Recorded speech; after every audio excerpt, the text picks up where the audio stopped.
Здравейте на всички!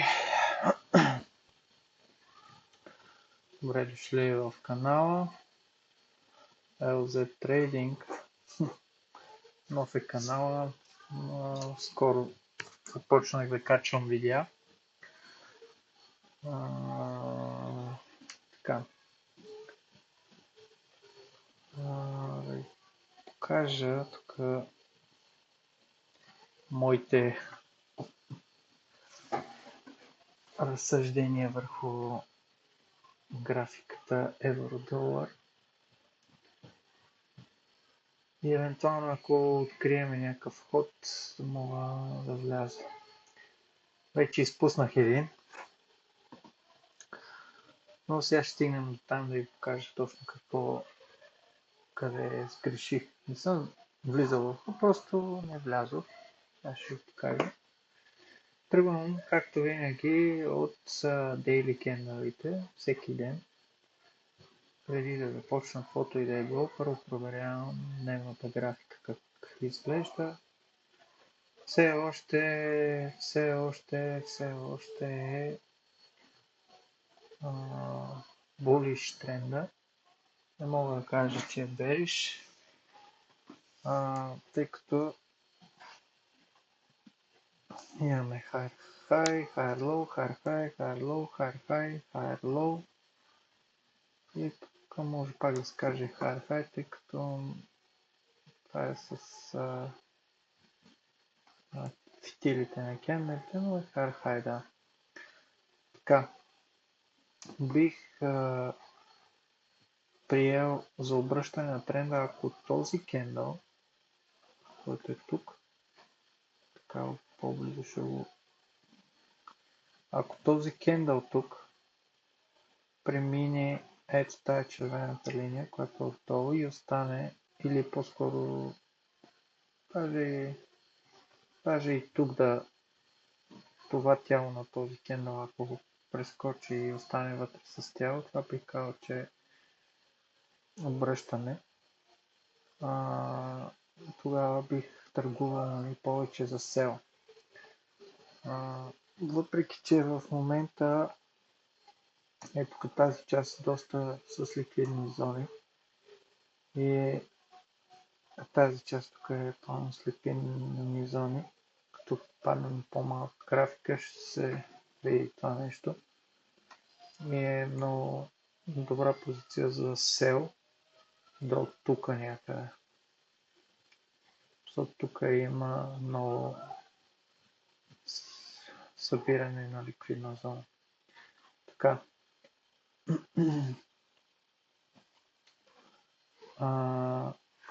Тук ще мина на 1 час. 4 часа на този етап. Хайде добре, на 4 часа също ще погледнем графиката. То виждате какво се случва. Как е тук low, higher high, higher low, higher high, higher low, higher high, lower low, higher high.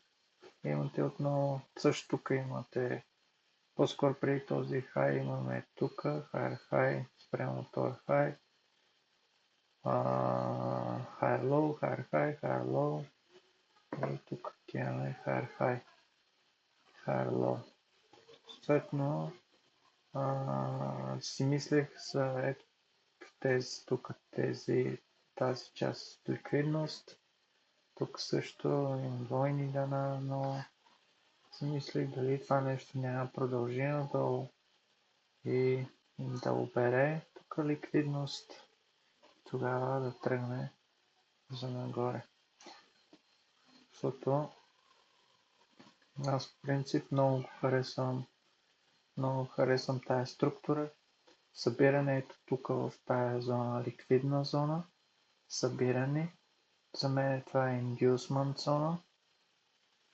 Това цялото тук е inducement зона, trap зона, зона в която много хора влизат. И на практика пазара точно тук Точно тук събира ликвидност, стопове и, и това нещо е много предизвикателно. В смисъл много е изкусително, нали, да влезете или за сел в случая. Ако влезете тук за сел, да кажем, си мислите, че тренда върви надолу, но всъщност тренда е възходящ. Ако нали, се върнем на дневната графика, пак нали, за това влизаме от там, тренда е възходящ. Тоест това е манипулация. Слиза до тук, да кажем, обира е тази ликвидна зона и след това прямо слиза до тук, обира от тук ликвидност и след това продължава отново нагоре, гонейки ето този връх. Така че това е една много така интересна графика. Много път съм я виждал. Много пъти съм виждал как пазарът манипулира. Така. Това са, разбира се, моите разсъждения. Никой не е длъжен да ги приема за чиста монета. Това е базирано на моя опит. Да. 5 години, от 5 години търгувам, 5 години се опитвам да успея да бъда така наречен profitable trader. Но да, този етап все още не мога да се нарека profitable trader. Стигам винаги до някакво ниво, след което се дърпам. Макс мога да споделя, два пъти съм стигал от акаунти. Един акаунт ми беше 400 франка, съм два пъти, един път 400 акаунта, един път 600 акаунта. И първият акаунт беше 400 и с него стигнах до 5600 франка, след което го блоунах и втория ми акаунт беше 600 франка и с него успях да стигна до 6500, 5980 нещо франка бе. И съответно пак го блоунах ги. Защо? Защото започнах да търгувам с много прекалено голям lot size, неконтролируемост и така нататък. Но да не влизам аз в тази тема. Това, което ви показвам, според мен е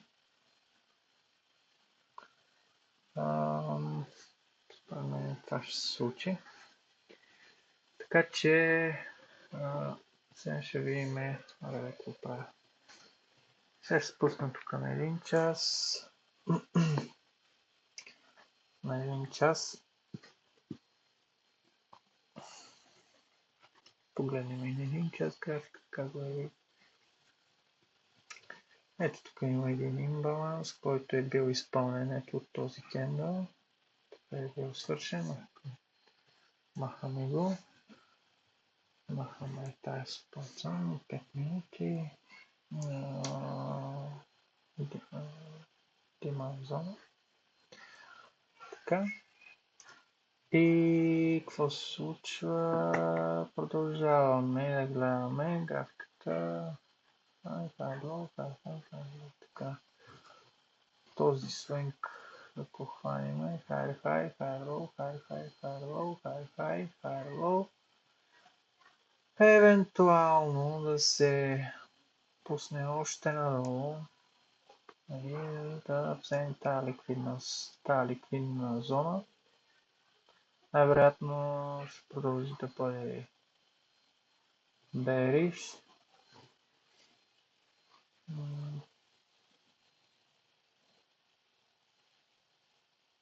Най-вероятно ще продължи да бъде bearish. До тук някъде. И след което трябва да се обърне. Или другия вариант е пък както е започнало сега от тук. Да не се пусте, като нямаме нито и новини някакви сериозни. Не, нищо няма.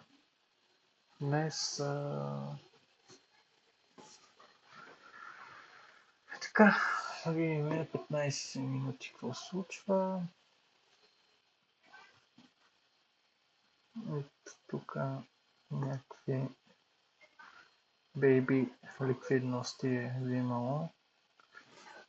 Да ви кажа, значи, къде сгреших. Ето, аз го бях начертал това нещо, когато аз тази сутрин не можах да погледна Азията. Обикновено аз на края на Азията се включвам или изчаквам да бъде свъртната и да си направя движението, но имах работа и не можех да обърна внимание. И днес, когато дойдох и седнах на компютъра, бях ето точно, графиката беше точно тук. Ето тук. И разбира се, аз исках, понеже има тук имбаланс и тук има някакъв малък имбаланс и си казах, най-вероятно ще дойде в тази supply зона. Ето тук. Ако дойде тук, нали, ако дойде тук, така си го представете, само да... Да, така беше. Пазара така беше, когато аз бях тук, даже токен да беше се сформирал. И си мислих, че ще дойде, ще тапни в зоната ми и тук бях на 100% да му дам сел, тъй като тук това цялото беше това цялото е за мен, това е ликвидност. Ето тук. И си казах, нали, това е супер възможност. И разбира се, пазара не направи това нещо. Защо аз исках да влезе в supply зоната? Тъй като търгувам на един лот и ми се искаше, ако беше тапнал тук, щях да си покрия Daily Candle с стопа, щях да съм откоя. Тук ако вляза, няма шанс да си покрия върха на Daily Candle.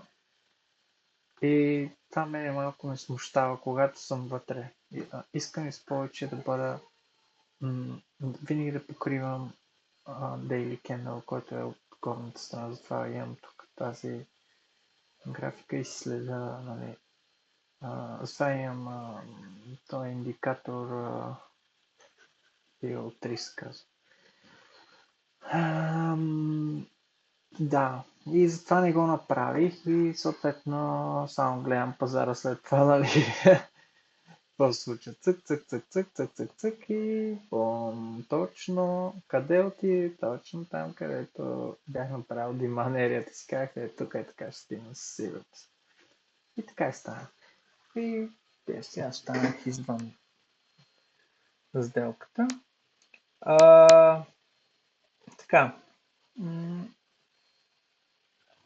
Да. И общо взето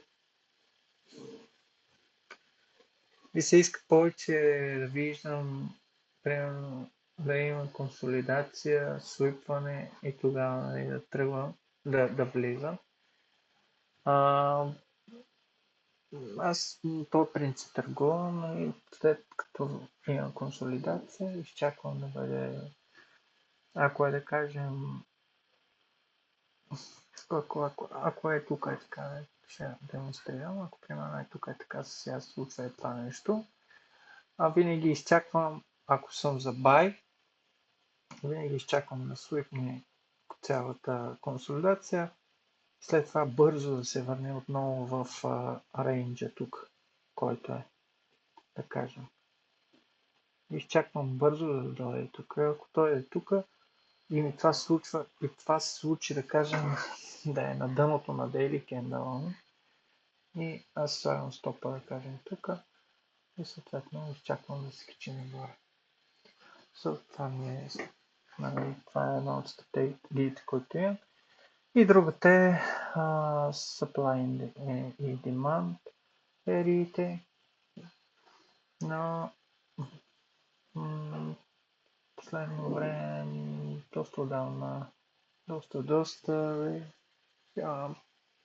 преди една седмица последно съм влизал на supply и demand area.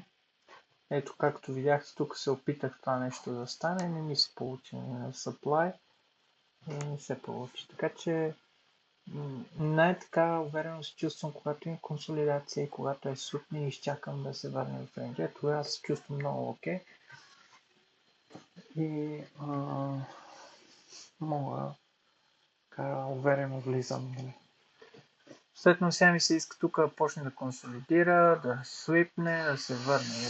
Така, да направи това нещо. Примерно да се случи, след което да слезе надолу, да се върне и и аз да се включа тук е така. Извинявайте за този шум, който се получи. Да, и да кажем, тук е така да ми е входа. Примерно. Тези движения ги най-харесвам и най-така уверено се чувствам, когато търгувам по този начин. Да. Окей. Това е в момента.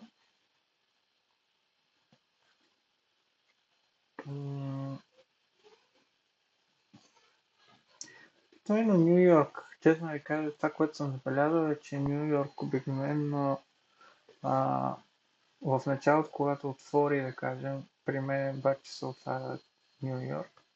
Ню Йорк като отвори в 2 часа, първо тръгва манипулация да прави. Манипулират, както виждате тук. Свипнал е Азията и веднага се връща в рейнджи, което също е окей. Това също е доста добро. Ако приемем, че това цялото е една голяма консолидация, примерно, макар че няма нагоре някакъв връх, ако приемем, че това е някаква консолидация, това е така, айкаме така, и ако приемем, че това цялото е един консолидационен процес, въпреки че е в възходящо движение, но Азията обикновено се води като място, където се консолидира и не е толкова активен на пазара. Ако приемем това нещо, какво става? Лондон е свипнал горната част, ето както виждате тук. Ето така. И ето тук консолидиране, свипване, пускане надолу. Тоест, Ню Йорк сега също ще продължи надолу до тук, да кажа. Манипулиране и отново се връща в рейнджа. И това нещо, между другото, изглежда доста така привлекателно за вход. Интересно би било, ако това нещо именно дойде така до тук и аз да се включа, да кажем, тук нагоре. Така че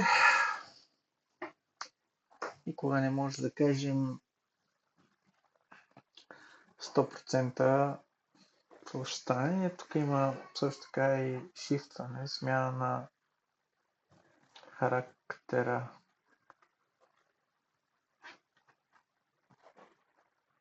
Я само да проследа какво е движението. Ако направим така. Lower low, lower high, lower low, lower high, lower low, lower high, lower low, lower high, lower low, higher high. Да. Тоест тук имаме change of character. И това нещо, да кажем, сега ще ще дойде сам. Да, това е интересно изглежда. Това ще дойде най-вероятно до тази supply area. Така. До тази supply area. Така. Template. Така, 5 minute mitigation. Ето тук.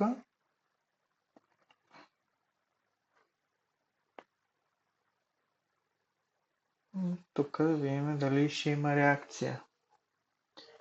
Или преди да стигне още тук да има реакция. За надолу.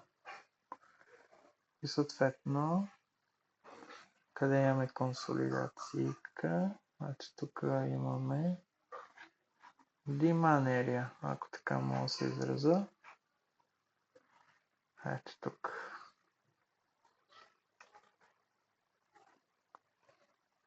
Въпреки че е било етапното тук веднъж.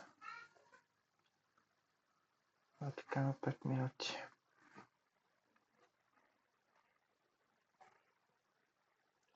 Но да, това е много, това са едни от такива отличителните ми потвърждения, които когато видя рязко надолу и рязко нагоре, това си е обиране чисто на ликвидна зона. И ето тук е така, имаме вече, може да се каже, смяна, change на характера. Това нещо. Да. С тяло остана на 5 минути. Окей, пускаш се. Дайте видим в MetaTrader. Окей, какво се случва? Чакайте, много ще си го начертая това нещо. Тая Demand Area. Ако дойде тук и тапне,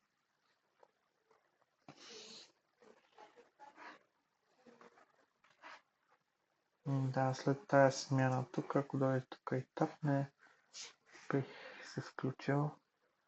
Въпреки че може и да съм закъснял, тъй като това вече е било посетено веднъж. Този кендал е бил взел този връх. Мисля, това е тапнал тук. Ами да, понякога ги изпускаме нещата.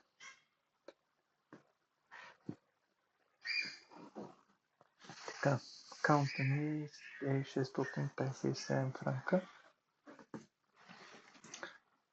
И да видим днес дали ще имам възможността да вляза.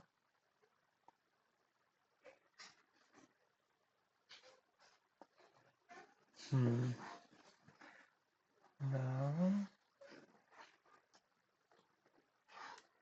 Доста добре нахлува. Доста добре.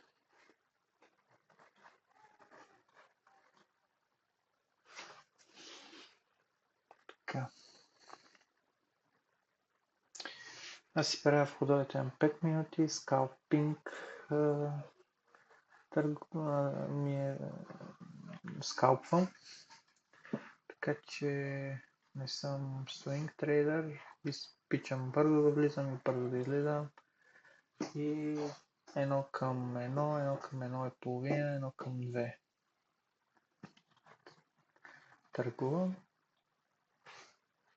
Това не е стратегията общо взето. И сега ще видим.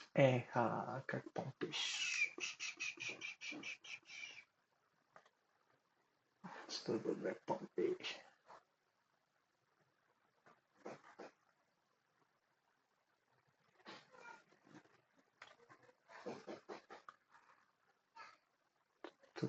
Така.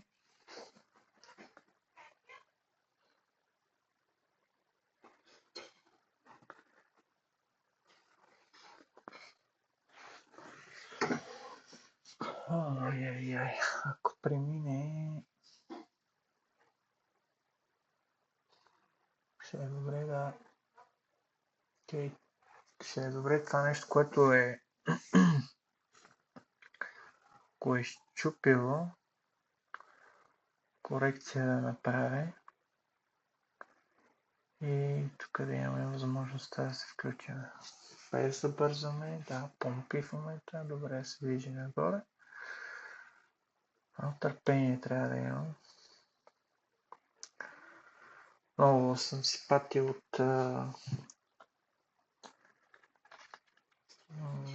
от прибързаните решения, които съм взимал.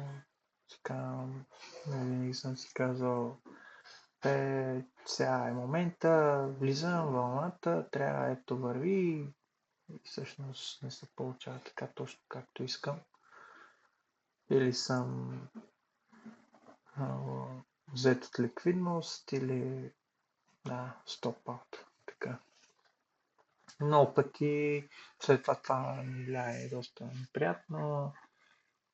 И почваш психически да не се чувстваш окей, когато губиш.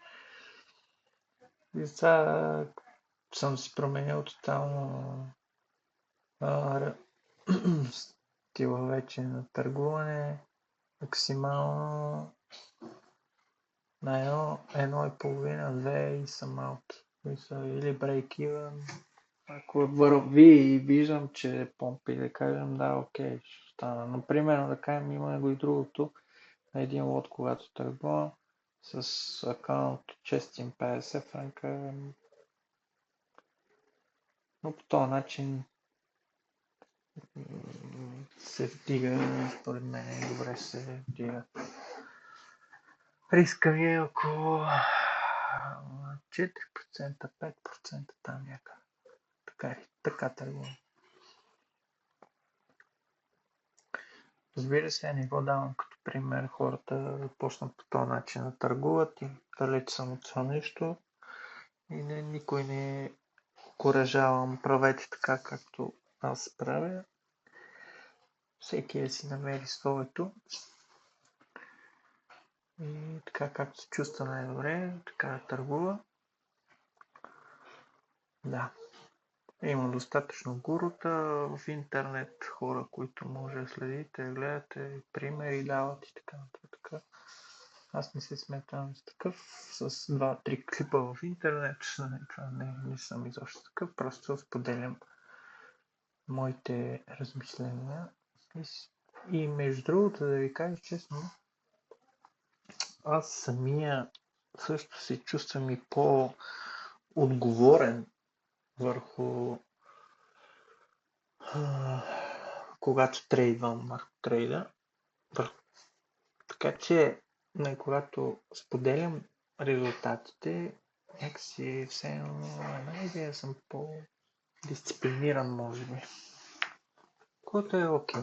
Не го чувствам като натоварване. Сега трябва да записвам и да говоря някакви работи. Мисля, че е окей. Да. И така. Ще видим какви са нещата. Ами, тъй като го приемам това го приемам за смяна, искам и да се върне в диманерията. А между другото, погледнете, вижте какво се случва тук. Тук на тази графика ще го покажа. Ето, виждате ли, това си е чисто двойно дъно, това, което се е случило, после е качило нагоре и след това го е обрало. И след това се е върнало. Точно това, което ви казвам. Двойно дъно, обиране и чао. Консолидиране, обиране и чао. Двойни върхове, двойни дъна, тройни върхове, тройни дъна или тем подобни, далеч от тях. Да.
Окей. И сега ще има хубав rejection. Добре, точно така. Добре. Ето за това нещо говоря. Окей.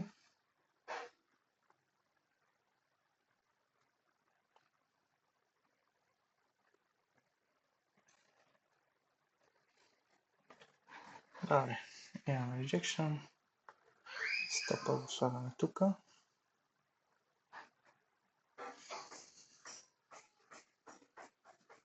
Така, влязохме в сделка сме. И да видим дали ще издържиме.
Така, сега да следим кендалите, да видим кой как завършва. Този кендал, ако успеем с този кендал да се тръпнем още нагоре, ще е супер. И разбира се,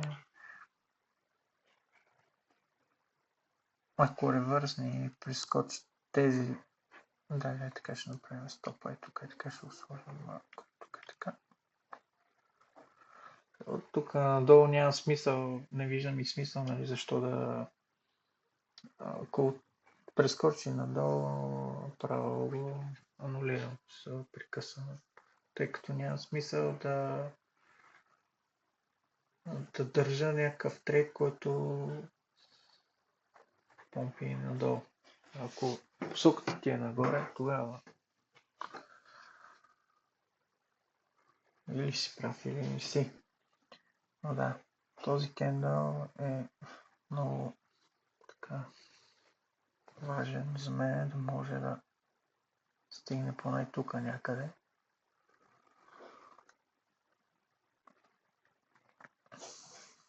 Окей. Вече сме едно към едно. 41, 42. Ще опитам да поддържа още. Прескочим тук.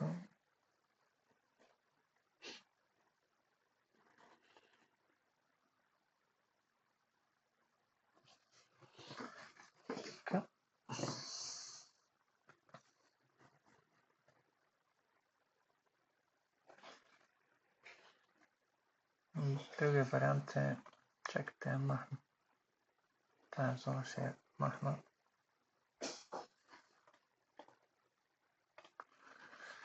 Така. Другия вариант е да break-even, може би.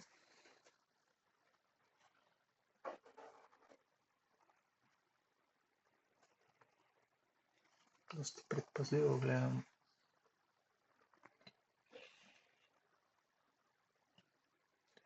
Супер се движи кендала. Добре. И следващия започва.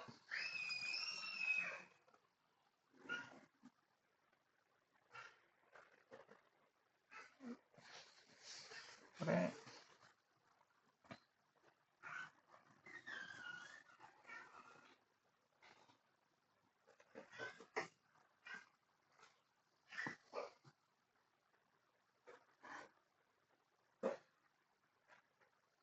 Добре, 60, 63.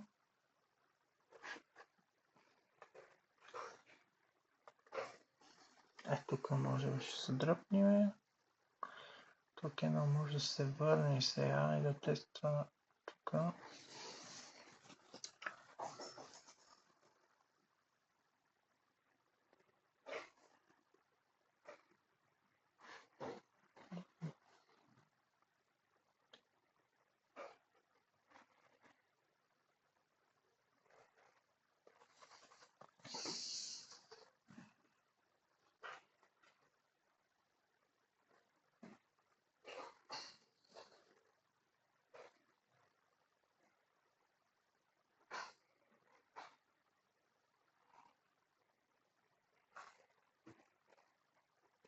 Аз съм аут.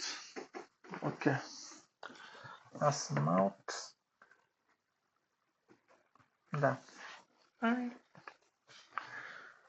Добре. Добре, се движиме. Супер.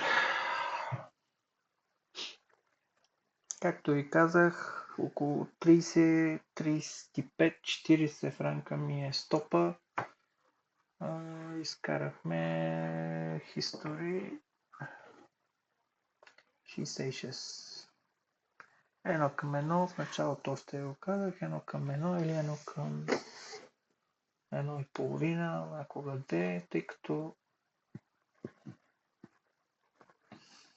не ми се иска да рискувам тук. Окей, след това движение мене настройва. Да. И супер, благодаря, че гледахте. Това е което правихме за днес. Аз съм окей с този трейд и продължаваме да снимаме в следващото видео. Ще се видим отново.